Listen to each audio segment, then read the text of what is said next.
Hi అండి. Hello. Welcome back to our channel Andhra పిల్ల Radha vlogs. ఈరోజు మంచి కిచెన్ టిప్ మీతో షేర్ చేస్తున్నానండి. మన ఆడవాళ్ళకైతే చాలా బాగా యూజ్ అవుతుంది. సో మంత్లీ మనము బియ్యం తెచ్చుకుంటాం కదండి, రైసు తెచ్చుకున్నప్పుడు వాటిలో పురుగులు అనేవి ఉంటూ ఉంటాయి కదా, తెల్ల పురుగులు లేదంటే మెరూన్ కలర్గా. సో పురుగులు అనేవి కనిపిస్తూ ఉంటాయి. సో దానికి మంచి టిప్ ఒకటి మీతో షేర్ చేస్తానండి, చాలా బాగా యూజ్ అవుతుంది మీకు. సో ఫస్ట్ అయితే మనకి కావాల్సిన ఇంగ్రీడియంట్స్ వచ్చేసి టర్మరిక్ అండి, పసుపు అండ్ లవంగాలండి. సో ఇక్కడ లవంగాలు అయితే నా దగ్గర ప్రజెంట్ అవైలబుల్లో ఉన్నాయండి.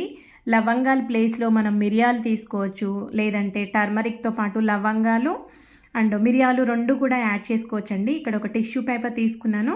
సో దీన్ని రెండు పార్టీషన్స్ కింద తీసుకుని టర్మరిక్, నా దగ్గర ఉన్న లవంగాలు కూడా ఒక 4 or 5 వేసుకోవచ్చు. వేసుకుని ఇలా వీడియోలో చూపిస్తున్నట్లుగా మనము ప్యాక్ చేసేసి ప్యాకెట్స్ కింద చిన్న చిన్న ప్యాకెట్స్ కింద చేసుకోవాలండి. ప్యాకెట్స్ కింద ఫోల్డ్ చేసుకున్న తర్వాత